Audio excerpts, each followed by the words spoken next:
Hello दोस्तों, स्वागत है हमारे YouTube चैनल टेक स्टडी पर। आज हम पढ़ने वाले हैं, ठीक है, क्लास 10 का साइंस, जो चैप्टर नंबर 2 है। ठीक है, कौन सा? अम्ल, क्षार और लवण। क्या है? अम्ल, क्षार और लवण। ठीक, देखिए कि अम्ल और क्षार और लवण होता क्या है। अध्याय आपका है 2। ठीक है, ये पार्ट 1 है। देखिए, हम लोग देखते हैं कि अम्ल होता क्या है। ठीक है, अम्ल, क्षार और लवण। देखिए, अम्ल होता क्या है? अम्ल उसे कहते हैं जो क्या करता है, समझिए, जिनका स्वाद। देखिए, अम्ल क्या होता है? अम्ल अम्ल उसे कहते हैं वे पदार्थ जिनका स्वाद क्या होता है, खट्टा होता है। ठीक है, क्या कहलाते हैं? अम्ल कहलाते हैं। ठीक है, जो क्या होते हैं, खट्टे पदार्थ को क्या कहते हैं? खट्टे पदार्थ। ठीक, वे पदार्थ बोलेंगे क्या कि वे पदार्थ जिनका स्वाद क्या होता है, खट्टा होता है, क्या कहलाते हैं? अम्ल कहलाते हैं। लिखने को तो लिख देते हैं हम। देखिए कि वे पदार्थ जिनका स्वाद खट्टा होता है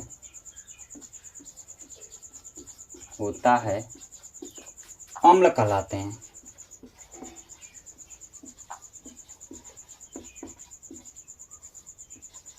क्या कहलाते हैं? वे पदार्थ जिनका स्वाद क्या होता है, खट्टा होता है, अम्ल कहलाता है। जैसे समझिए कि या बोल सकते हैं इसका दूसरा डिफिनेशन क्या होता है। जैसे कि तुम लिख लो पहले एग्जाम्पल में, जैसे नींबू। ठीक, नींबू हो गया। उसके बाद तुम्हारा आता है कच्चा आम। कच्चा बादाम ना समझना बाबू। ठीक है, कच्चा आम है। ठीक है, बहुत इस समय ट्रेंडिंग चल रहा है। ठीक है, कच्चा बादाम। ठीक है, कच्चा आम लिखना है। कच्चा आम खट्टा होता है। ठीक है, उसके बाद इमली ले सकते हैं, इमली। ठीक है, ये सब क्या है, इससे एग्जाम्पल है। ठीक है, ये क्या होते हैं, स्वाद में क्या होते हैं, खट्टे होते हैं। या इसका दूसरा डिफिनेशन बोल सकते हैं कि वे पदार्थ जल से अपघटित होकर क्या करता है, एच आयन मुक्त करता है। ठीक है, क्या करता है, हाइड्रोजन आयन मुक्त करता है। ठीक है, क्या कहलाता है? अम्ल कहलाता है। ठीक है, हाइड्रोजन आयन मुक्त करता है। क्या है? हाइड्रोजन है, और इसके ऊपर क्या है, आयन है, प्लस आयन है, आयन। इसे क्या बोलेंगे? आयन। तो वे पदार्थ जो हाइड्रोजन आयन मुक्त करता है, क्या कहलाता है? अम्ल कहलाता है। 2 डिफिनेशन हो गया। ठीक है, अब आगे देखते हैं। ठीक है, कि क्षार क्या होता है। क्षार, ठीक है, बेस इसे कहते हैं, अंग्रेजी में इसे एसिड कहते हैं। समझिए, देखिए क्षार क्या था। वे पदार्थ, देखिए सेम डिफिनेशन है, वे पदार्थ जिनका स्वाद कड़वा होता है, क्या कहलाता है? क्षार कहलाता है। ठीक, वे पदार्थ जिनका स्वाद क्या होता है, कड़वा होता है, क्या कहलाता है? क्षार कहलाता है। जैसे तुम बोल सकते हो लोग, क्या? आंवला, आंवला, नीम की पत्ती, ठीक, ये सब क्या है? क्षार है। ठीक है, क्या है? क्षार है। देखिए, हम नीम की पत्ती कड़वा क्यों बोले हैं? नीम के जो डंठल होते हैं वो भी कड़वा होता है। दतून आप करते हैं तो कड़वा लगता है कि नहीं लगता है? ठीक है, वो बताएंगे जब दंत से पढ़ाएंगे आगे, तब बताएंगे। ठीक है, समझिए, वे पदार्थ जिनका स्वाद क्या होता है, कड़वा होता है, जो क्या कहलाता है? क्षार कहलाता है। जैसे आंवला, नीम की पत्ती इत्यादि। और एक चीज याद रखिए कि ये क्या करता है, OH आयन मुक्त करता है। तो बोलेंगे क्या कि वे पदार्थ जो OH आयन मुक्त करता है, क्या कहलाता है? क्षार कहलाता है। ये भी बोल सकते हैं, ये भी बोल सकते हैं, कोई अंतर नहीं है। ठीक है, वे पदार्थ जो OH आयन मुक्त करता है, क्या कहलाता है? क्षार कहलाता है। इसके बाद से हम आगे देखते हैं। देखिए कि सूचक क्या होता है। ठीक है, इसको मिटाते हैं, या चाहे इसका एक स्क्रीनशॉट आप लोग लीजिए पहले। ठीक, देखिए सूचक क्या होता है। सूचक, इसे इंडिकेटर कहते हैं। कहते नहीं, जैसे कि कोनो बुलेट है, बुलेट की गाड़ी पकड़ लीजिए, इस पर कोनो बैठा है। ठीक है, तो क्या है, अच्छा बुलेट पे सीधे आजकल तो चल रहा है बाबू, ठीक है। तो बुलेट के साइड में इधर देखिएगा इंडिकेटर होता है। क्या होता है? इंडिकेटर रहता है कि नहीं होता है? तो क्या होता है कि यही ना है इंडिकेटर, इधर का कभी चलता है तो कभी इधर का चलता है, गाड़ी चलाने पर हिलता भी है तो कभी दाएं और कभी बाएं का हिलता ही रहता है। एक दोनों इंडिकेटर बाबू, ठीक है। इसका क्या होता है? दोनों इंडिकेटर है कि नहीं है? अब एक चीज समझिए कि इंडिकेटर होता क्या है, समझिए, ठीक है। सूचक जो अम्ल और क्षार की पहचान कराता है वही क्या कहलाता है? जो अम्ल तथा क्षार की पहचान कराता है सूचक कहलाता है। जो अम्ल तथा क्षार की पहचान कराता है सूचक कहलाता है, ठीक है। जैसे कि देखिए इसमें प्राकृतिक सूचक भी हैं और संश्लेषित सूचक हैं। अब देखो इस सूचक क्या होता है, जैसे इंडिकेटर आप लोग क्या होता है, मतलब कोई भी चीज की पहचान करा देता है। जैसे कि आप देखिएगा, जैसे क्या होता है, कुंवारी लड़की है तो उस पर कोनो इंडिकेटर नहीं लगता है। जैसे शादी ब्याह हो जाता है उसके ऊपर इतने बड़ा इंडिकेटर लग जाता है, लाल का सिंदूर। किस चीज का कार्य कर रहा है? इंडिकेटर का। आप पहले ही पहचान जाएगी क्या है, जैसे दूर से देखेंगे तो कहेंगे ये सड़ई तो टिका गई है। तो टिका गई का मतलब क्या है कि उसका शादी ब्याह हो गया है। तो वो किसके जान गए? इंडिकेटर से। इंडिकेटर क्या है? सिंदूर है, जो उसको बता रहा है कि शादी ब्याह हो गया है। मंगलसूत्र भी एक प्रकार का इंडिकेटर है कि नहीं है? तो इस प्रकार से इंडिकेटर होता है, ठीक है। इस जो अम्ल क्षार की पहचान करा तो वो तो उसको पहचान करा है कि उसका ब्याह हो गया कि नहीं हो गया है। तो इस प्रकार उसने पहचान करा दी। आज जैसे क्या हो गया, क्या आप तो देखिएगा कि आप कभी कभी जाते हैं कहीं भी तो एक इंडिकेटर में लिख दिया है कि क्या होता है कि यहाँ पर खतरे की निशानी है।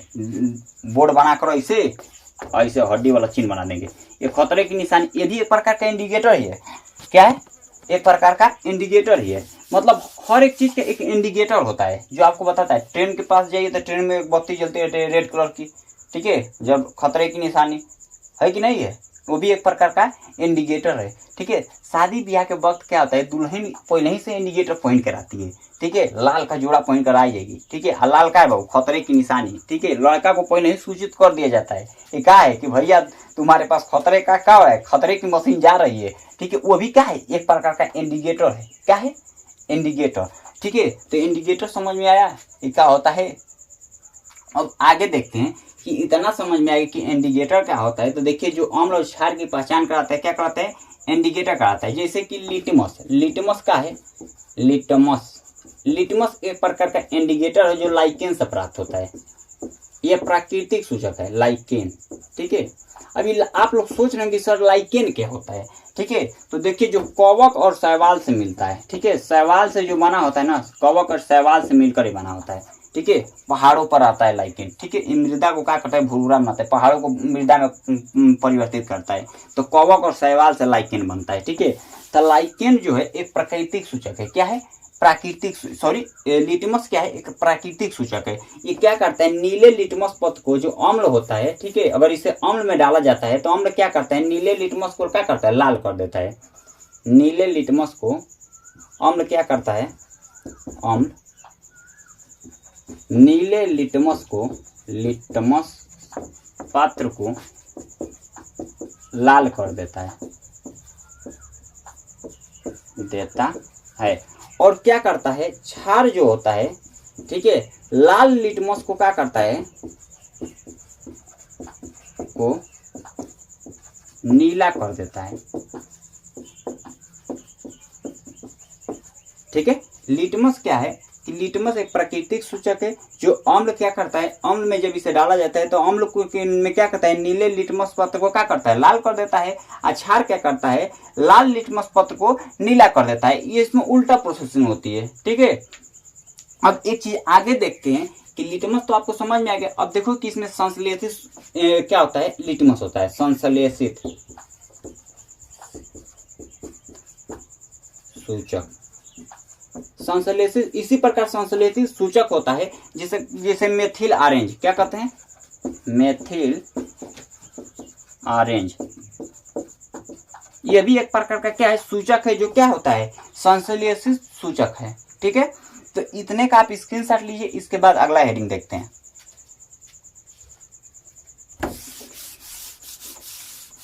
इसके बाद आता है आपका, तो सूचक समझ में आ गया कि सूचक क्या होता है, ठीक है। अब आगे देखते हैं इसके बाद आता है उदासीनीकरण।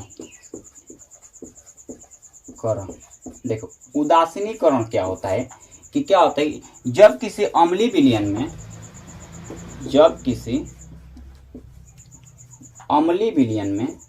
क्या होता है कि जब कोई अम्ल का विलयन है और क्षार का, मतलब कि खट्टा पदार्थ है और क्या है कड़वा पदार्थ, इन दोनों को जब मिलाएंगे ना तो इन दोनों के एक दूसरे के प्रभाव को क्या करते हैं, नष्ट कर देते हैं। मतलब उसका कोई स्वाद नहीं रह जाएगा, बेस्वाद हो जाएगा, उदासीन हो जाएगा। तो क्या कहलाता है, उदासीनीकरण कहलाता है। जब किसी अम्लीय विलयन में क्षारीय विलयन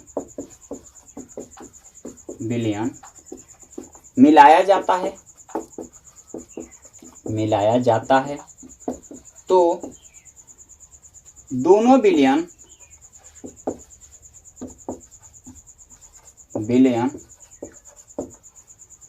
अपने प्रभाव को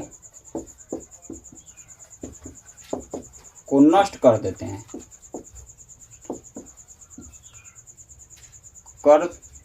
हैं, जिसे उदासीनीकरण कहते हैं।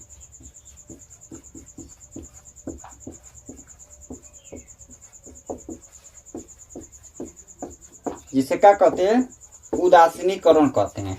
ठीक है, जब किसी अम्लीय विलयन में क्षारीय विलयन मिलाया जाता है तो दोनों विलयन ये अपने प्रभाव को क्या करते हैं, नष्ट कर देते हैं, एक दूसरे का प्रभाव क्या करते हैं, नष्ट कर देते हैं। यही क्या कहलाता है, उदासीनीकरण कहलाता है। जैसे क्या होता है कि ये एक जार में क्या है, ये समझिए कि ये डब्बा है, ठीक है, या बोतल है, ठीक है, इसमें क्या है, अम्ल है और इसमें क्षार है। जब इन दोनों को आपस में मिला दिया जाएगा तो ये क्या हो जाएगा, लवण बन जाएगा। क्या बनता है, लवण, मतलब एक दूसरे के प्रभाव को नष्ट कर देगा, तो लवण का निर्माण करता है। तो एक पॉइंट याद रखिएगा कि जब अम्ल और क्षार मिलते हैं, तो किस चीज का निर्माण करते हैं, लवण और जल का निर्माण करते हैं। क्या करते हैं, लवण और जल का निर्माण करते हैं। ठीक है, या बोल सकते हैं केवल लवण का निर्माण करते हैं, जल भी निकल सकता है या कुछ और भी निकल सकता है। समझिए, जब अम्ल और क्षार मिलते हैं तो आप क्या करते हैं, लवण का निर्माण करते हैं, मतलब एक दूसरे के प्रभाव को नष्ट कर देंगे। उसका क्या रहेगा, वो उदासीन हो जाएगा। ठीक है, ना खट्टा रहेगा ना ही क्षारीय रह जाएगा। ठीक है, अब समझिए कि जब अम्ल, जैसे कि अम्ल हम क्या ले लेते हैं, एक एग्जाम्पल समझिए। ठीक है, HCl, ये क्या है, अम्ल है, हाइड्रोक्लोरिक अम्ल, इसे क्या कहते हैं, हाइड्रोक्लोरिक अम्ल। ठीक, प्लस इधर ले लेते हैं क्षार में NaOH, सोडियम में देखिए इसमें H आयन है, इसमें OH आयन है कि नहीं है, तो क्षार हो गया। ये क्या है, क्षार है, जिसे क्या कहते हैं, सोडियम हाइड्रोक्साइड, सोडियम हाइड्रोक्साइड। ठीक, देखिए सोडियम क्या है, अम्ल है, अम्ल में आपका क्या है, हाइड्रोक्लोरिक अम्ल है, सोडियम हाइड्रोक्साइड है, मतलब क्षार है।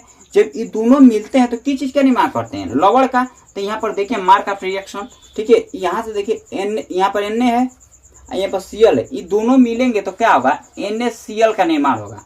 किसका निर्माण होगा, NaCl का निर्माण होगा। ये लवण है, जिसका क्या है, लवण है, ये किसका निर्माण किए, लवण का, इसे क्या बोलेंगे, लवण। और ये किस चीज का है, नमक का सूत्र है। किसका सूत्र है, नमक का। प्लस देखिए यहाँ पर हाइड्रोजन, एक हाइड्रोजन, दो हाइड्रोजन, तो H2 हो गया, एक ऑक्सीजन भी तो है यहाँ पर, तो क्या हो गया, जल का निर्माण हो गया, क्योंकि ये जल का सूत्र है।